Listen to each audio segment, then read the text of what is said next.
All right, it's all set. Hello, everybody. I'm Dr. Kirk Sahajian. I'm the medical director of Weight and Wellness. And to make this easiest, if you guys could just turn your video on so I can see you, that would make it easiest for me. Now, of course, you have a choice to do that, but it will make it easiest if you put those on. And there you are. Great. I'll give you just a second to put those on. All right. So what we're going to do tonight is we are going to go through an overview of what we do at Weight and Wellness, and that'll be talking about basically three parts. It'll be behavioral therapy, it'll be pharmaceutical therapy, and also surgical therapy, and really a lot of other things too. But now that I have you, we'll start with, well, the list of our physicians, and there they are. So you can see myself at the top. And then there are many other physicians who are part of our program. We have medical bariatricians, we have pediatric bariatricians. So we have physicians who take care of folks who are trying to treat their obesity and not using surgery. And you can see them there. So what are our objectives this evening? So we're going to talk more about the team that you saw, both our physicians and the other members of our team. We're going to talk about the philosophy of the program and our approach to care. And the bulk of the program is going to be, of course, talking about obesity and its treatment. And how we're going to do that is hopefully we're going to debunk some very common myths about both obesity and its treatment. And you can see there at the bottom, we're going to talk about insurance coverage for care. And we're going to finish that really just right now. What I'll say about that is we have an expert within our practice who really handles this for patients and helps them through this process.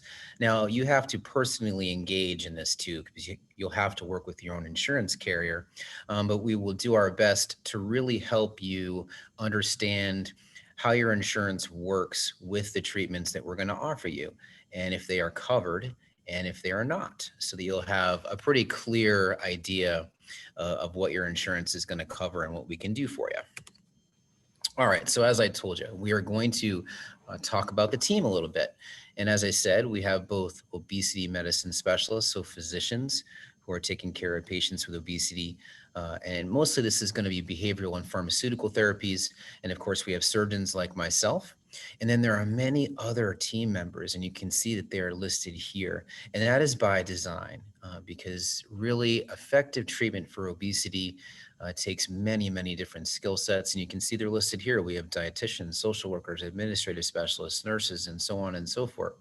And every one of these people will really have very critical parts to play in the treatment of your obesity and developing your treatment plan. So really, you're going to meet members of every one of these skill set groups, and they're all going to contribute in a very important way to your care.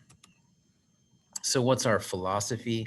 Our philosophy is to really provide a comprehensive approach to the management of what is a chronic condition, obesity. And we really do stress that we're going to manage it. There's no cure for obesity. And what we do know is that it really, the most effective way to treat obesity is to apply multiple different tools. And I think that is truly a strength of our program. If there's one place you can come to get every possible treatment that's available for obesity, it is at our program. You can see some of those tools, some of those treatments are listed right there. We, of course, are not going to ever stop talking about diet and exercise. And I always kind of kid about those two terms because, this is where I start to pull the audience and ask you guys some questions. And the first question I always ask is, how many people who are listening this evening have been asked by their providers, their caregivers, that you should diet and exercise to lose weight? Let's see a show of hands on that. And I can see you all. So let's see a show of hands. So I always see all the hands there. They all are. And we're not going to stop talking about what you're eating and your activity, because those things play an incredibly important role to your success in losing weight. But really what we're going to do is start focusing on multimodality therapy. And you can see there's a long list of things that we need to address. And these include things like your sleep. We could potentially talk about specific meal replacements, changes in medications that you already take, adding medications that are specifically driven towards the treatment of obesity, and maybe even treatment like surgery. We will, for every patient, help you understand your relationship with your food. Your fuel is vitally important to your health, and for many, it's a major contributor to their struggle with their weight. And we are going to focus on that. We're going to focus on that with each and every one of you. And I think also we really do stress the idea of supplying customized solutions for patients. There are specific themes to the treatment of obesity. And so many patients do, they do fit into these themes of treatment. But the reality is, I've been doing this for now 14 years. And when I started, I always thought there was going to be the A, B, C, D, E, F, G for the treatment of obesity for every patient.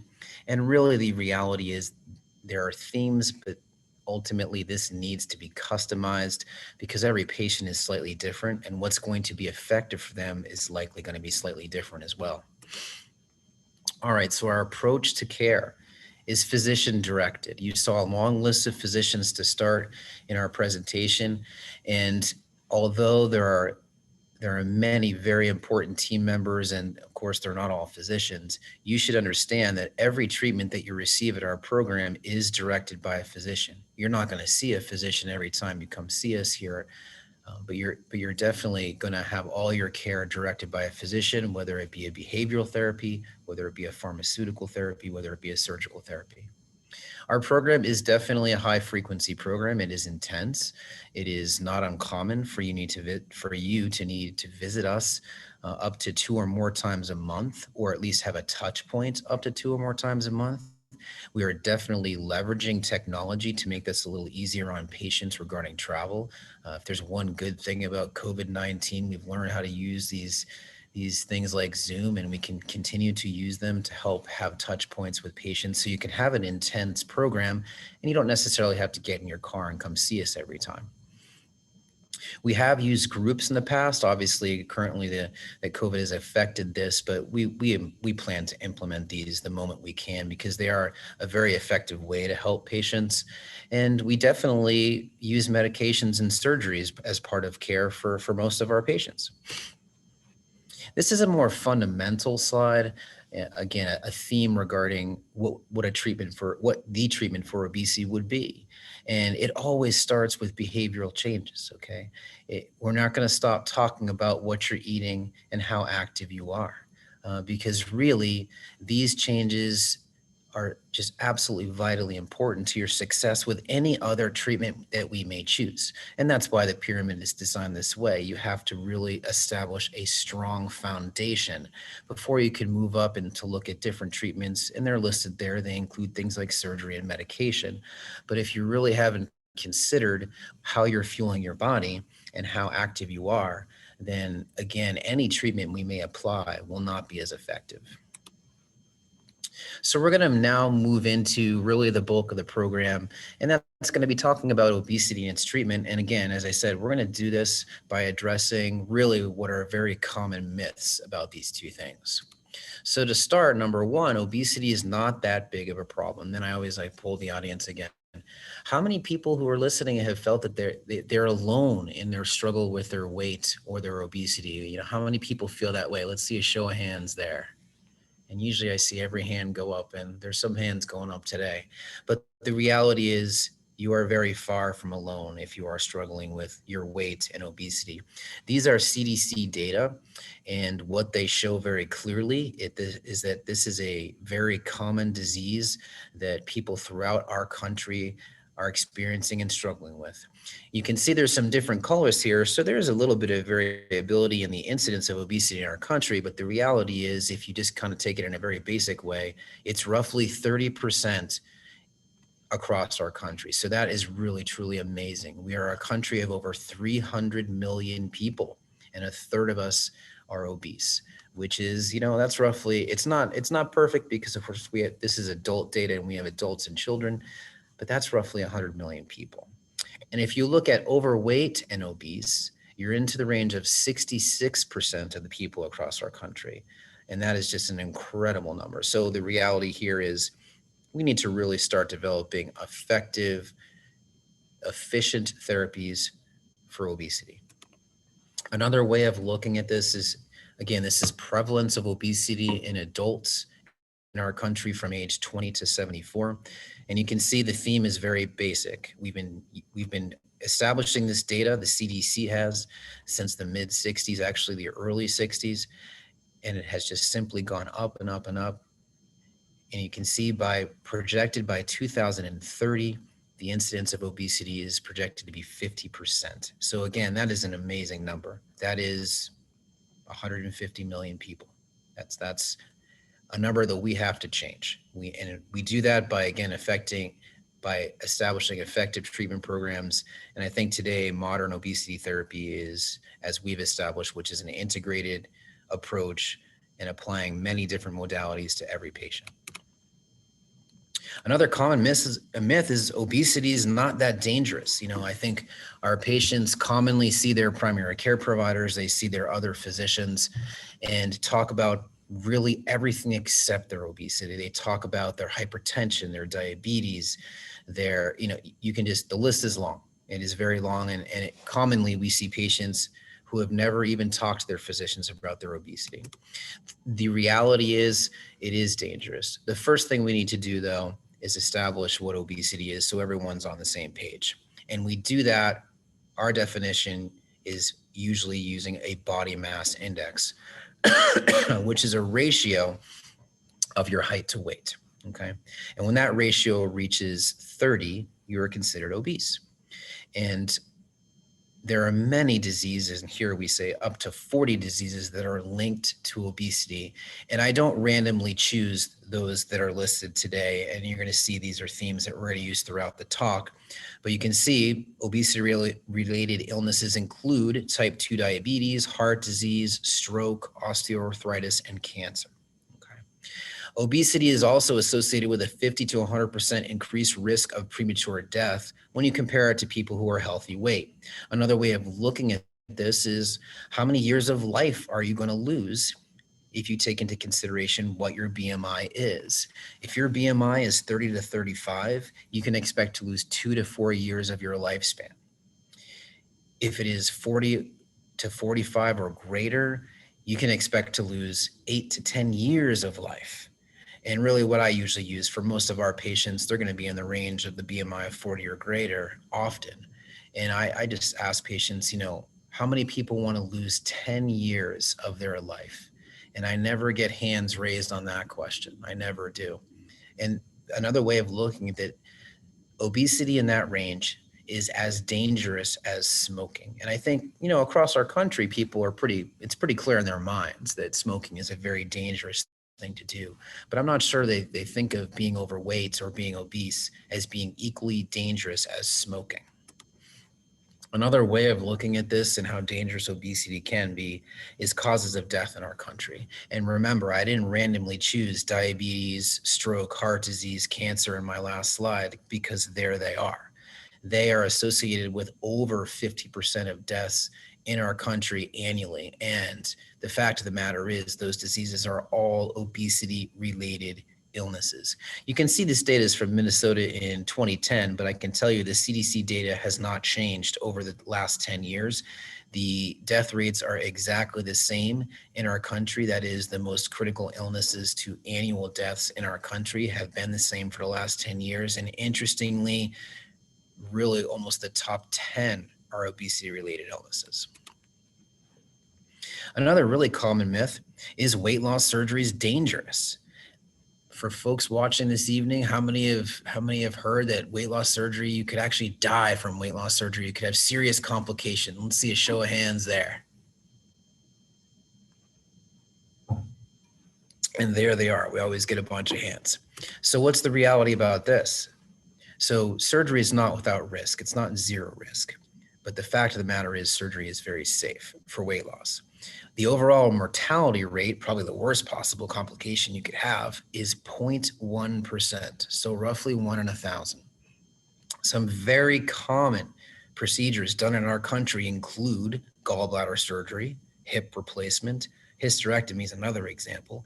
And you can see the mortality rates from these surgeries is higher than it is for weight loss surgery at programs that are similar to ours.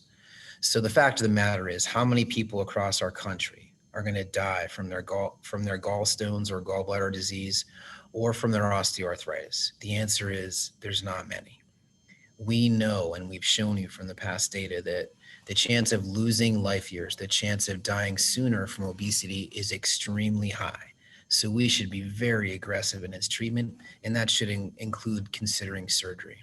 We have very clear clinical evidence now that shows the risk of obesity actually outweighs the risk of having metabolic surgery. So your obesity is more dangerous to you than surgery that we could apply to treat it. Another known thing is patients may reduce the risk of premature death by 30 to 40% if they choose surgical therapy. And there's not many therapies for any disease that can reduce death, premature death at that high of a rate.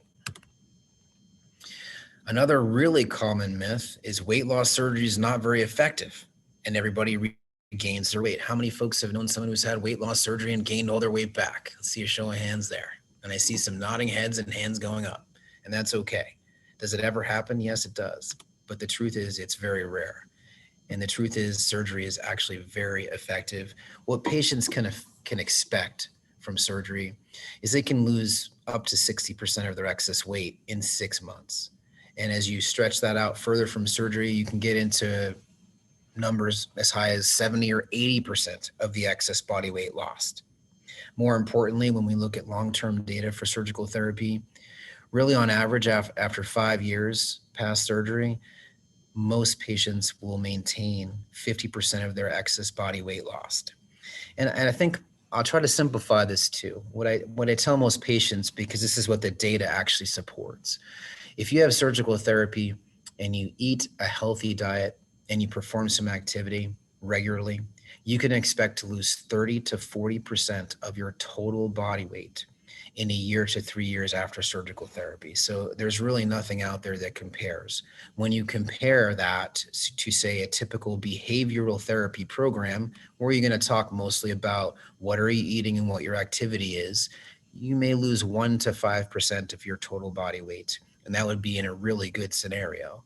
If you shift to pharmaceutical therapy, you may lose 10 to 15% of your total body weight. So still, surgery it's by far the one thing you could apply to lose the most weight. And that's been the case for a long time now. Another very important thing about effective treatment for obesity, and of course now you know surgery is included in that, is that diseases revolve. And I won't randomly choose these again. Let's look at the same that we've been talking about, type 2 diabetes. When you look a year after surgery or other effective treatment for obesity, you can see that it can resolve up to 83% of the time, which is just an amazing number. There's nothing out there that's like that. If you look at obstructive sleep apnea, a very common disease in patients who are struggling with their weight, when we perform effective surgery or treatment, it can be greater than 74% resolved. And you can see the list goes on and on and on. And what this proves is that obesity really affects the body, almost every system in the body, in a very negative way. And so you would expect, and you can see, effective treatment does the exact opposite. It allows those areas of the body to work much more efficiently, and these diseases resolve. The other thing that I had mentioned is that people hear that many people gain their weight back after having surgical therapy. And the truth of the matter is there are people who gain weight back, and it can be as high as 50% of the people that have weight loss surgery. But what is very important to note is the amount of weight that is gained is a low number when you consider how much total weight was lost. And really, after 2 to 3 years, it averages about 5% of the total body weight regained.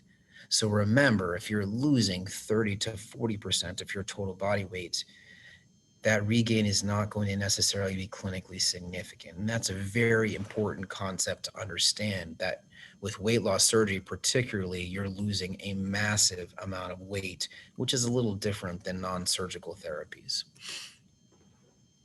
Another really common myth is obesity is only an addiction, similar to alcoholism or drug dependency. The reality is the pure eating disorder as the sole contributor to someone's obesity is actually quite rare. It's not to say that our patients don't have these disorders, they do. But when you look at what is the most common answer to why people are struggling with obesity? It is almost always multifactorial.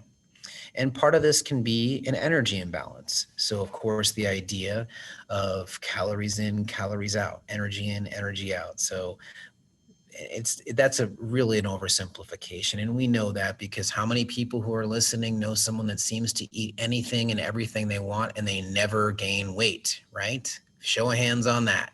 And I always see a bunch of hands and nodding heads, and there they are.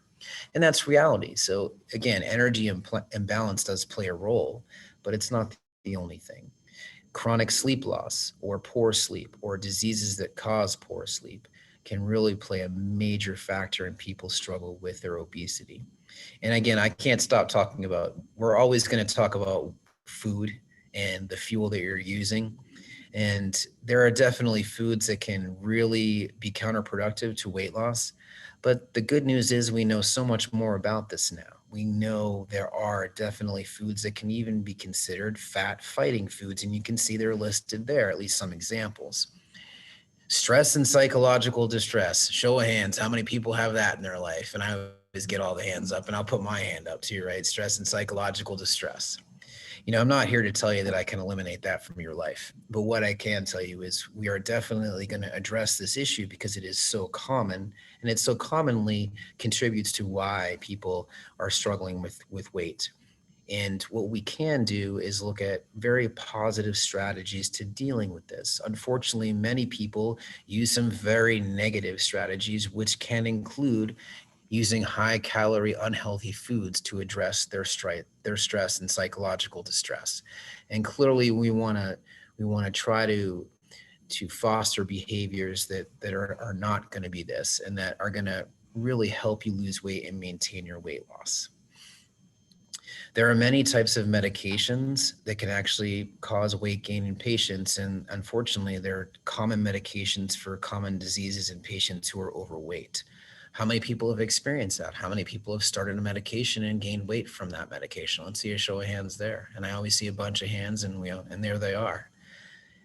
We also have medications that can be specifically driven towards the treatment of obesity, which is actually quite new. And I'm going to talk a little bit more about that in a second. So another common myth, surgery is a cop-out. To lose and maintain weight, individuals affected by severe obesity just need to go on a diet and exercise program. Those two dirty words again, right? And we know how well diet and exercise programs work alone. Unfortunately, they don't work really well for patients, definitely not on the long term. Okay. The reality is we have a lot of very good information from study about what happens when you lose weight. And what happens is your energy expenditure is actually reduced. So that machine is decreased in size. It needs less energy to work. And again, this is an oversimplification, but it's true. And the fact of the matter is, you can't reduce your fuel to zero. Okay. You can't diet to a calorie of zero. You have to live, you have to eat. And another thing to really consider too is that energy expenditure change is a lot more than we expect just from the weight loss and that decrease in that sort of the machine size. The energy expenditure is even more than we expect, the decrease in that. So it makes it that much more difficult to lose weight and maintain weight loss. Another very important component of this is appetite regulation. And where people experience this is they attempt to diet, and most of these diets are involved with reducing calories. And when you do that, you have very strong physiology in your body that is going to increase your appetite and result in the effect of what was more commonly known as yo-yo dieting. Who has experienced that? Who has experienced going on a diet, losing a lot of weight, and gaining it all back and then some? Let's see a show of hands on that one. There they all are, and they always are. And what is happening here is, again, you are fighting against very strong physiologies in your body that are trying to maintain a certain set point. And believe it or not, there are as strong physiologies in your body to maintain a set point of the fat cells in your body Similar physiologies maintain the number of cells that you see in the lower portion of the slide. Red blood cells, those cells that bring oxygen and nutrients to your tissues. What an important process in your body. There are physiologies that maintain those cells in certain numbers. Same thing for the cells in your liver. There are very strong physiologies that maintain these cells and their health so that they can complete their physiologic mission, so to speak. What is amazing is there are very similar physiologies that maintain the fat cell number and size as well. And this is what people are fighting against. Okay. We you establish the number of fat cells in your body by teen years. And then the change can become the size of those fat cells. And most of our patients are fighting against both of those things. They probably started in their teen years with larger numbers of fat cells than folks that are not, who do not struggle as much with their weight. And they also struggle with the fact that those fat cells have grown to a large size. So I always reach this point in the presentation and I always say, geez, people who are listening, they must think, God, is this guy ever going to say anything positive? It seems like it's all negative, and it's not. The reality is this is all very positive. And why is that? Because what we know now about the physiology of obesity far exceeds what we knew 10 years ago. And this is this example is a great example of that. And what it shows is we know a lot about set point. We know a lot about the physiology of obesity and what contributes to why people struggle with this. And we've talked about these things already tonight. Abnormal dietary constituents. That's a fancy way of saying what you're eating. Unhealthy muscle. That's a fancy way of saying, well, maybe you're not as active or performing enough exercise and building healthy muscle. We've mentioned that sleep is very critical to your overall health and also maintaining weight loss. And you can see sleep deprivation and disrupted circadian rhythms can push the set point in the wrong direction. We already talked about stress as well. Stress builds chemicals in your body that make it very difficult to lose weight and maintain weight loss. And lastly, we also have talked about weight gain inducing medications. So there are definitely medications that are required for many of our patients, considering some of the diseases that they have. And these days, that is a common reason why people are struggling with their weight or maintaining weight loss when they do lose weight. All right, before we get into specific treatments for obesity, we're gonna pause here for a moment and give people an opportunity to ask questions if they would like. And you can do that by either using that chat room, or you can even just turn your microphone on and ask a question. And I know it's always hard to be the first person to ask, and that's okay. But if no one has any questions, we can certainly move on. But I'll look at the chat room and see. I don't think I see anything just yet. That's okay. And like I said, you can just turn your microphone on. And if not, we will move forward. All right, well, that's okay. We'll just move along and go further into some myths. But first, let's talk about some effective treatments. And you can see there anti-obesity medications, and you see those green arrows pushing that set point down. And what's very interesting about this is you would have thought that we must have been applying anti-obesity medications to the treatment of obesity for a long time. And the fact of the matter is we have not. Really, this hasn't come into play probably no more recent than the last 10 years. And you can see that this can be a very effective strategy for patients. Here are some examples, actually all the examples of FDA approved medications for the treatment of obesity. You can see there's 9 there. What I wish is I didn't have enough room on my slide to show you all the possibilities. And I always use the example of hypertension. There's probably 50 medications we can use for high blood pressure. And I hope someday that we have 50 medications we can use specifically for the treatment of obesity. But the reality is right now we have 9 FDA approved medications. And you know what? That's a lot better than it was even, as I said, about 10 years ago. These are becoming very common treatments that we are applying to our patient population at our weight and wellness program. In fact, most of the patients I see who are considering surgeries are also choosing these treatment modalities. And again, that's the way our program is designed. It's completely integrated. Really, in all likelihood, most patients that come to see us will need behavioral therapies, will need pharmaceutical therapies, and then lastly, also surgical therapy as well. And there you see surgical therapy. Those large purple arrows are there by design. And as I've already said in some of the past slides, when you look at how much weight that is lost, how far the physiologic set point is pushed down, if there's one thing you can apply to make that happen in the biggest way for almost each and every patient, it is surgery. We understand that not everyone is going to lean towards that type of treatment modality, but really the data shows if there's one thing that can push that physiologic set point down and also result in the greatest amount of weight loss, it's surgical therapy. So we're going to talk a little bit more about how weight loss surgery actually works. And a very common myth about that is that it works by mechanical restriction and malabsorption.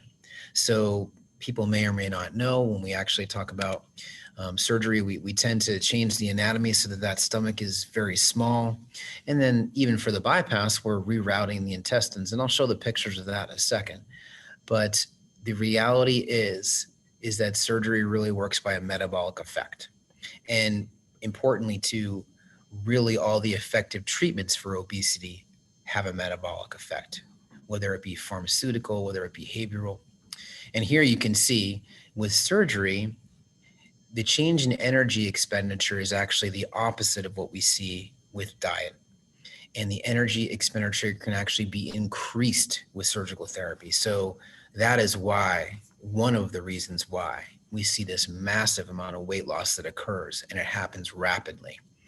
And another mechanism by which the surgeries work is it really increases the production of certain gut hormones and really how they interact with the brain. And this is how this really what the result of this is the communication of your gut with your brain changes. And what your brain hears is that you are less hungry or not hungry at all. And you are much more full and satisfied with less to eat and less to drink. And this happens more rapidly and for a longer period of time. This is why surgery is so effective. And this is how other therapies that are effective work. They control these very powerful physiologic mechanisms that are, for many people, they're struggling with that, particularly hunger and also satiety. So feeling satisfied with a certain amount of food. All right. So actually, let's take another moment here. We're moving right along. Let's take another second and see if there are questions. It looks like we do have a question. Oh, a question.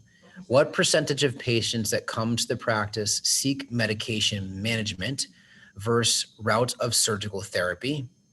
And of those patients, do a lot tend to pursue surgical therapy eventually? And that is a very good question.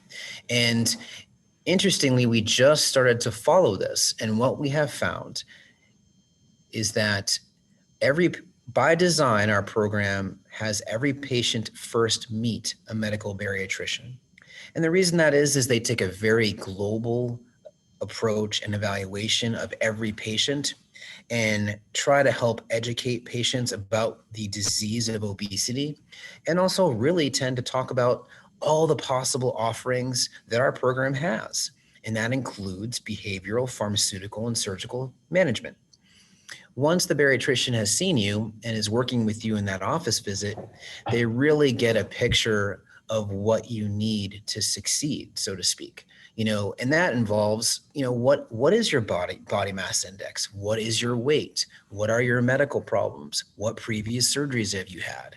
And when we get that whole picture of a patient, what interestingly has happened is when we analyze of all the referrals that come see our bariatricians, about half of them end up being referred to surgery right from the start. And as I've told you, even though half of those patients are referred to someone like myself, almost 100% of those patients that I see now are also on pharmaceutical therapy. So really the idea and what we have realized in our program and really stand behind is that patients who are referred to us and have the degree of obesity that they have and the struggle that they've had for many for such a long time in their life, they really need all the possible therapies to be applied. And really what our role is to educate you about what are the possibilities and when is the best timing of these therapies. Okay. So hopefully that helped with that question. Really, the bottom line is roughly half of patients who are referred to us move towards a surgical treatment right from the start. And we're still actually evolving to see what is the total number that end up having surgery and what is the total number that succeed with other therapies that aren't surgery. We're not quite there yet. Okay, let's see. Is there other questions? It looks like there's not other questions in the chat room. And as I said, anyone who has a question can certainly just turn their microphone on. Hopefully did that answer help? I can see you right there. Did that answer? Good. I can see your head nodding. Wonderful. Anyone have any other questions? If not, we can actually start talking a little bit about the specific surgeries. And it's like going once, going twice. Okay. All right. We'll move on to talk about surgery. So you can see the two examples of the surgeries we offer are right there. And what we have is a gastric bypass on the left and a sleeve gastrectomy on the right. And you can see the change in the anatomy here is actually quite different. With a bypass, we staple across the stomach and make the stomach smaller, and also staple across the small intestine, bring that end up here, connect there, and also connect here. With the sleeve, we're only working on the stomach. We actually take out about 80 to 85% of the stomach. Comes out of your body, that's okay. You don't need it anyway. And you are left with a sleeve-shaped stomach. And even though they look very different, the reality is the mechanism by which they work is probably really pretty close to the same. Now, there's some variability between the two surgeries, but the bottom line is we know these are metabolic surgeries. There is physiologic change that occurs in your body that explains why you lose a tremendous amount of weight. And as I've said, it is centered around many mechanisms, probably up to 60 mechanisms. But I think the most important mechanisms are one, the control of hunger, which both of these operations do a great job at that. And then also centered around satiety. So how full do you feel? How fast do you feel full? And how long do you feel full once you've drank or eaten something? And with these operations, they do a wonderful job at really increasing satiety. So you're feeling full a lot more quickly and a lot longer.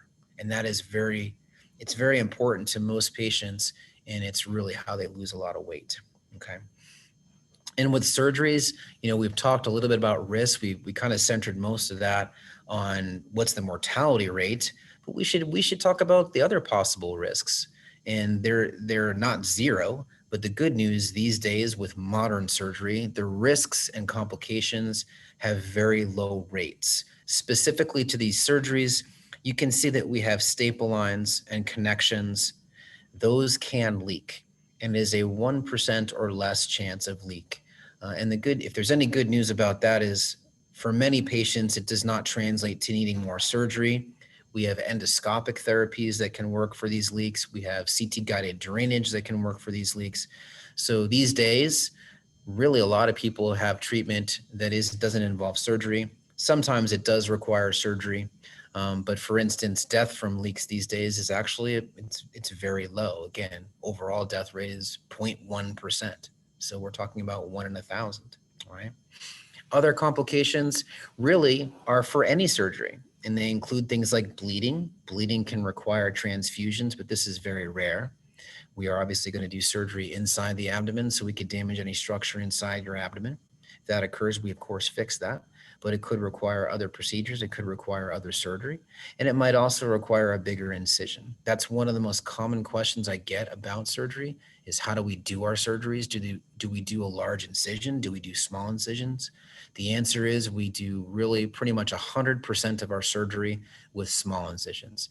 So depending on which surgery, whether it's a bypass or a sleeve, you will have 5 or 6 incisions that are, for the most part, the width of your finger, One of those will be 2 widths of your finger. So they're extremely small.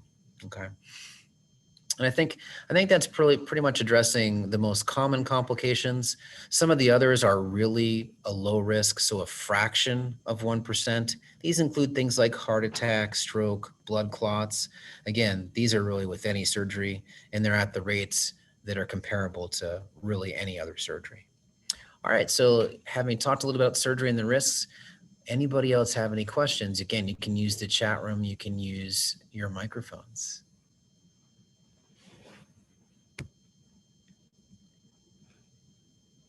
Oh, yes. Which surgery usually do people go with, the percentage? Yeah, no, that's a great question. And I think asked another way, people often ask, well, what's the best surgery, right?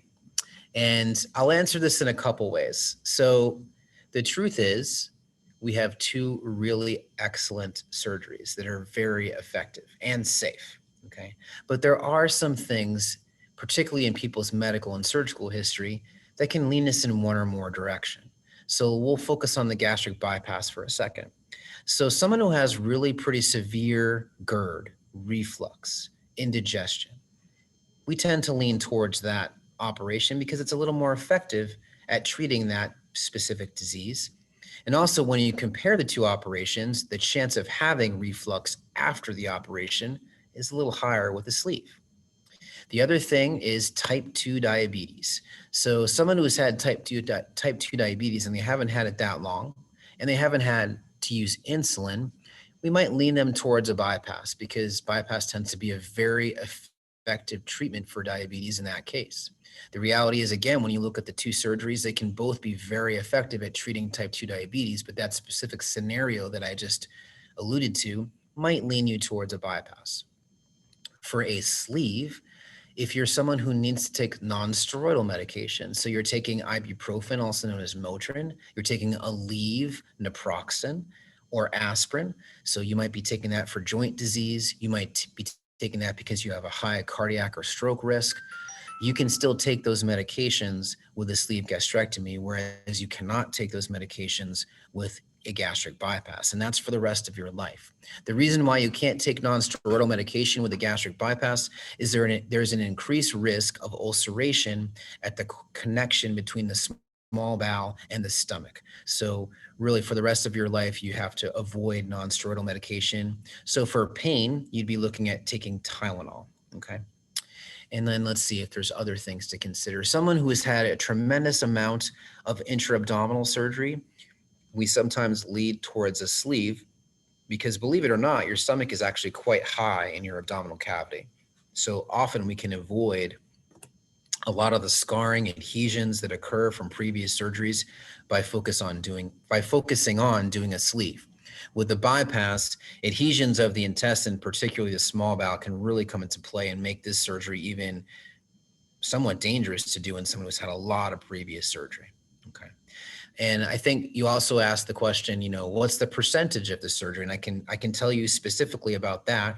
So we are at what used to be called the Center of Excellence. Now we have MIBISQUIP. So 90 or more percent of the surgeries done in our country are followed. We all contribute our data to one database, so we can really follow exactly the number of surgeries that are done, specifically what type of surgeries are done across our country. And our practice mirrors, I guess, what is seen across the country. Right now, so when you look at 100% of weight loss surgery, roughly 60% is sleeve gastrectomy in our country. The remaining 40% is broken up this way. So 20% of that, roughly 20%, is gastric bypass. The remaining 20% is revisional surgery. Okay, so hopefully that helps. Did that help answer your question? Yes, thank you. Okay, and now we're on a roll. Does anyone else have questions? You can just turn your microphones on, or you can use the chat room, either one. I guess I've done a fabulous job, right? I've told you everything you need to know. You know what I'm going to do? I'm going to answer some, what I would consider some very frequent questions. So a common question that we get is, well, when I lose a lot of weight, what will I do with this excess skin that I have to deal with? Is anyone curious about that? And I see some nodding heads. Yes. So the answer to this question is, well, the only way of knowing whether this is going to happen is, well, we'll apply effective treatment for your obesity and see. Um, the truth is, the areas that are most common that where excess skin can be an issue also have some very large muscle groups under them. So this would be the arms, the thigh, the buttocks, the chest. So guess what? If you have an effective exercise activity program, you can really build those muscles up and potentially maybe make those areas of excess skin look more like you want them to. With the abdomen, it's quite difficult. Those muscles are flat. You know, you want to try real hard to build that six pack, right? But let's face it, if you have a lot of excess skin, that's going to be difficult to hide. And that could mean you need surgery to excise that skin. And that's usually considered plastic surgery. Now, it depends on the insurance. You know, 2 or 3 years ago, even, I would have said this is definitely going to be an out-of-pocket expense. These days, that has changed. There are some insurances that will cover these procedures. Now, it's usually centered around how much weight you lose, okay? It's not usually centered around recurrent infections and other things that people tend to look to get their surgeries paid for by their insurance, you know, covered. The reality is we have a very good relationship with one of the plastic surgery groups in Portland, and we can definitely refer patients if they choose that. What we usually will do is wait at least a year to a year and a half after surgery. We want you to maximize your weight loss and to also be at a stable weight before you consider surgeries like this. If you have these surgeries too soon, unfortunately, well, not unfortunately, but you could lose more weight, and guess what? You may need revisional surgery.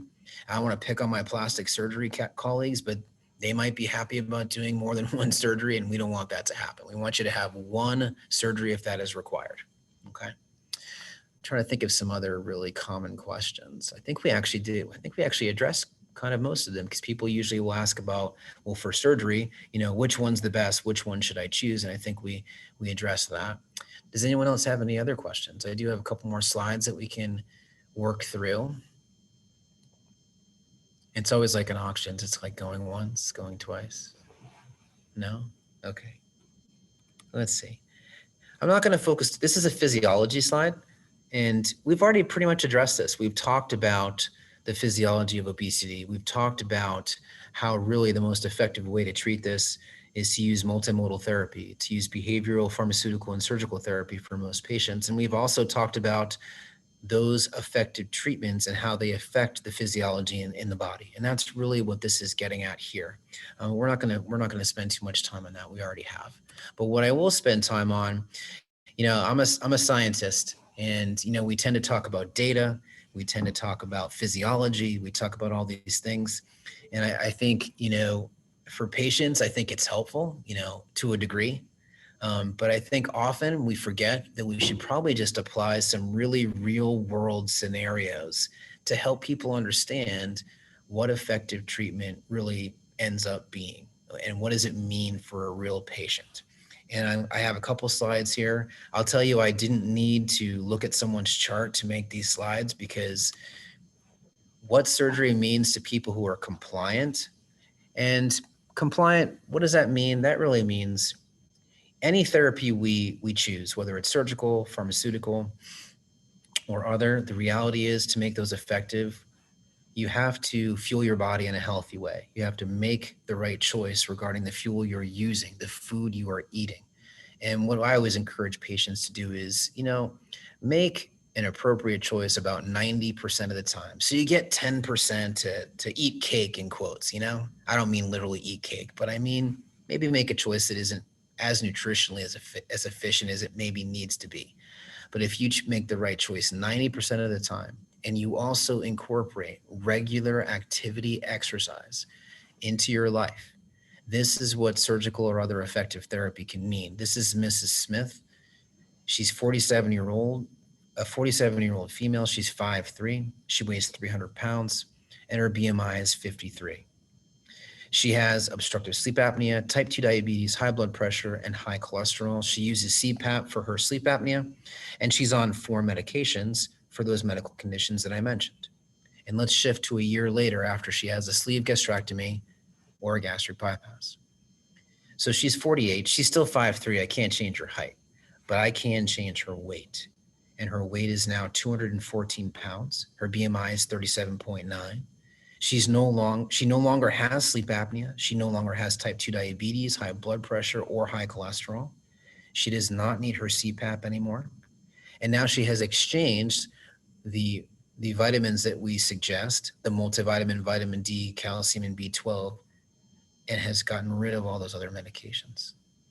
So that's the power of effective treatment. That's the power of surgery for obesity. And I see Miss Smith all the time. And like I said, I didn't need to look at a chart to make these slides. But this is a common reality for patients, and they usually see this happening a year to 3 years after surgery. And now integrated effective therapy, this is what it leads to. Okay, this is a life-changing experience for most patients. And I think given that, let's try to get one more opportunity for patients to ask questions. They can use the chat room or use the microphone. And it's an auction. It's going once, going twice, and sold. And so I think I forgot one frequently asked question, and that is, well, what now? What do we do now that we've done this info session? And that's a great question, and I'll answer it. So what happens is our patients really should have an appointment to see the medical bariatrician. And what their first visits will be that. And also their first initial visits will also be, particularly if they choose a surgical therapy, with one of our nurses and also our, what I would consider, expert regarding insurance. But the reality is you should have all gotten your appointments scheduled. And that's what really the next thing is going to happen. We are, the referrals that we have far outweigh the number of people we have to see patients. So there is a little bit of a wait time, and that's okay. We apologize for that. But I guess with that, I think I will say I appreciate all of you coming to hear us tonight. And it was my pleasure to talk to you. And I'm a surgeon, so I tend to talk about surgery a lot. I can't help it. But our program is located in one building now. We have every one of our team members there, and I think that's a huge benefit to patients. And what it means too is, even if you don't choose surgery, that I get to meet each and every one of you, and I look forward to that. And again, I thank you all for coming tonight.